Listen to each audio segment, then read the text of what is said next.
마지막, 마지막 주제인데요. 마지막 소주제. 성령 모독죄에 대해서 살펴보겠습니다. 성령을 모독하지 말라. 오늘의 마지막 소주제는 이 성령 모독죄에 대한 것을 다루는데, 이 성령 모독죄는 성경에서 이 다른 주제들에 비해서 상대적으로 어려운 내용입니다.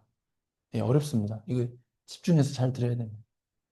오늘 본문에서 성령 모독죄가 언급되는 구절의 앞부분과 뒷부분을 살펴보면서 그 성경의 문맥을 먼저 살펴보겠습니다. 한번 같이 읽어보겠습니다.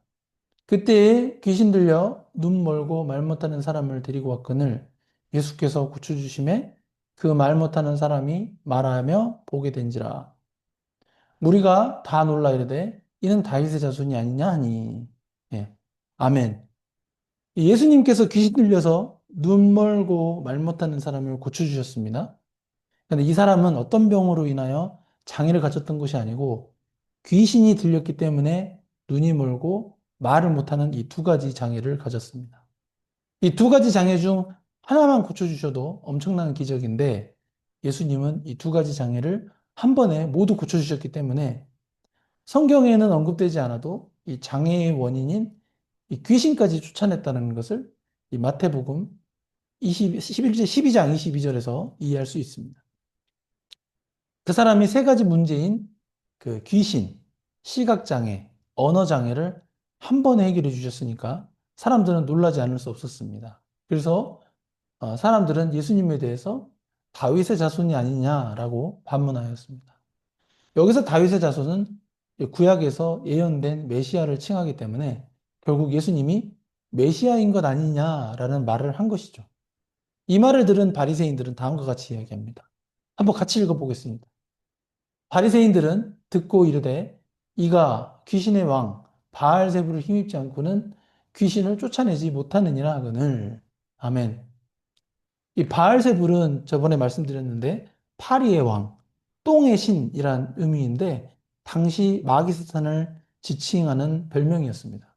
결국 이 구절은 예수님이 마귀사탄의 힘으로 귀신을 쫓아내었다라고 바리새인들이 악의적으로 주장하는 내용입니다. 이러한 바리새인들의 주장에 대해서 예수님은 다음과 같이 반박하십니다. 한번 같이 읽어보겠습니다. 예수께서 그들의 생각을 아시고 이르시되 스스로 분쟁하는 나라마다 황폐하여질 것이요 스스로 분쟁하는 동네나 집마다 서지 못하리라. 만일 사탄이 사탄을 쫓아내면 스스로 분쟁하는 것이니 그리하고야 어떻게 그의 나라가 서겠느냐. 또 내가 바알세부를 힘입어 귀신을 쫓아내면 너희의 아들들은 누구를 힘입어 쫓아내느냐? 그러므로 그들이 너희의 재판까지 되리라. 예수님은 마귀 사탄이 스스로 귀신을 쫓아내는 것은 이 스스로 자기들끼리 분쟁하는 것에 해당하는 것이기 때문에 이는 마귀 사탄의 나라를 세우지 못하는 행위다라고 정의하십니다. 그러니까 논리적이 않다는 거죠. 마귀 사탄은 공중권세 잡은 타락한 천사로서 사탄의 왕국을 세우고 있으므로 사탄 스스로가 귀신을 쫓아내는 일은 하지 않는다라는 것을 예수님이 바리새인들에게 알려주신 것이죠. 예수님이 귀신을 쫓아내셨다는 것이 마귀 사탄을 힘입어 쫓아내셨다면 바리새인의 아들들 또한 동일하게 귀신을 쫓아낼 경우에 그들도 마귀 사탄에 힘입어 쫓아낸 것이라는 논리가 성립됩니다. 예수님 말씀 진짜 잘하신 거죠. 그러나 예수님은 하나님이시기 때문에 마귀 사탄을 쫓아내신 거죠. 오히려 예수님은 바리새인들을 향하여 마귀 사탄들과 귀신들이 바리새인들의 재판관이 될 것이라고 말씀하십니다. 충격적이죠. 이 부분이 참 두렵고 떨린 부분입니다. 이 바리새인들은 육체가 죽으면 어디를 갑니까? 한번 같이 읽어보겠습니다. 마태복음 5장 20절 시작. 내가 너희에게 이르노니 너희 의가 서기관과 바리새인보다 더 낫지 못하면 결코 천국에 들어가지 못하리라. 아멘. 이 구절에 의하면은 서기관과 바리새인들은 천국에 들어가지 못한다는 것을 깨달을 수 있습니다. 우리의 의가 서기관과 바리새인보다 더 낫지 못하면 결코 천국에 들어가지 못한다는 것은 서기관과 바리새인이 천국에 들어가지 못하기 때문에 그들보다 더 의롭지 못하면은 당연히 서기관들과 바리새인들이 가게 되는 지옥에 들어간다는 것을 의미합니다. 그리고 서기관들과 바리새인들과 함께 이게 지옥에 가게 되면 그들이 너희의 재판관이 되리라는 예수님의 말씀에서 이 지옥이라는 공간 안에서 사탄, 이 마귀, 귀신들이 이 지옥 간 사람들의 재판관이 된다는 것을 알 수 있습니다. 모든 인간의 사후세계가 천국과 지옥 중 하나로 결정되는 것은 하나님의 심판에 의한 것인 것 반면에 지옥에 간 이후로는 사탄 마귀가 지옥에 간 사람들의 재판관이 되어서 지옥에서 받는 고통의 종류가 사탄 마귀의 재판에 의해 이루어진다는 것을 알 수 있습니다. 한번 같이 읽어보겠습니다. 28절에서 30절. 시작. 그러나 내가 하나님의 성령을 힘입어 귀신을 쫓아내는 것이면 하나님의 나라가 이미 너희에게 임하였으니라. 사람이 먼저 강한 자를 결박하지 않고서야 어떻게 그 강한 자의 집에 들어가 그 세간을 강탈하겠느냐. 결박한 후에야 그 집을 강탈하리라. 나와 함께 아니하는 자는 나를 반대하는 자요. 나와 함께 모으지 아니하는 자는 해치는 자니라. 아멘. 예수님은 곧바로 하나님의 성령을 힘입어 귀신을 쫓아낸다는 것을 방금 읽은 세 구절의 말씀을 통해 하시면서 예수님과 함께 사역하고 함께 영혼 구원을 위해 사람을 모으는 일을 하는 자가 예수님을 반대하지 않고 해치지 않는 자임을 말씀해 주십니다. 한번 같이 읽어보겠습니다. 31절, 32절 시작. 그러므로 내가 너에게 이르노니 사람에 대한 모든 죄와 모독은 사하심을 얻되 성령을 모독하는 것은 사하심을 얻지 못하겠고 또 누구든지 말로 인자를 거역하면 사하심을 얻되 누구든지 말로 성령을 거역하면 이 세상과 오는 세상에서도 사하심을 얻지 못하리라. 아멘.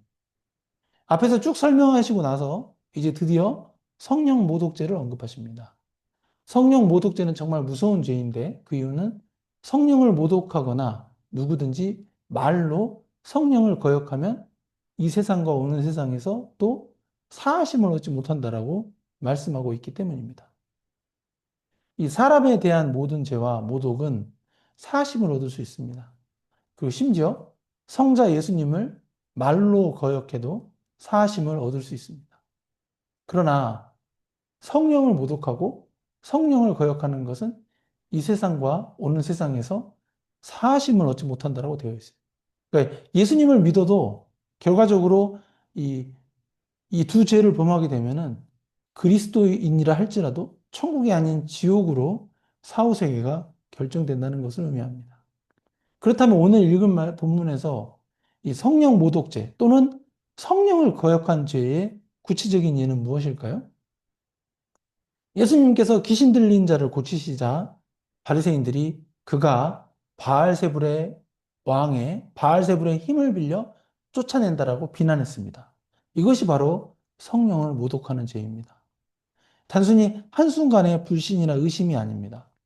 성령의 역사를 분명히 보고도 그것을 사탄의 일이라고 하면서 고의적이고 지속적인 불신과 왜곡으로 거부하는 죄입니다. 문제는 이러한 죄를 그리스도인이 범할 수 있다는 위험성입니다. 우리는 성령 하나님이 교회를 통해서 하시는 하나님의 사역에 대해서 나도 모르게 성령을 모독하거나 성령을 거역하는 일을 하고 있지 않은지 조심스럽게 신앙생활을 해야 할 것입니다.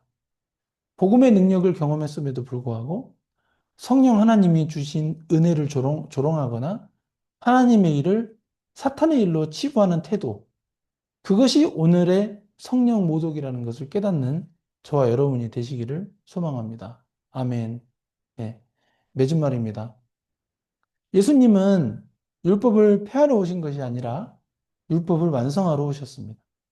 율법은 우리를 정죄하지만 성령은 우리를 살립니다. 그러므로 복음 안에서의 신앙은 율법의 짐이 아니라 성령 안에서의 자유와 은혜의 삶입니다. 그리스도의 멍에는 쉽고 그 짐은 가볍습니다. 왜냐하면 그 짐은 율법의 무게가 아니라 은혜의 능력으로 지는 짐이기 때문입니다. 기독교 신앙생활이 이 형식의 얽매인 외식으로 가득 차기보다는 성령 하나님이 주시는 은혜가 무엇인지 묵상하면서 성경의 진리와 은혜 안에서 하루하루 예수님과 동행하는 삶을 사는 성도 여러분이 되시기를 예수님의 이름으로 축복합니다. 아멘.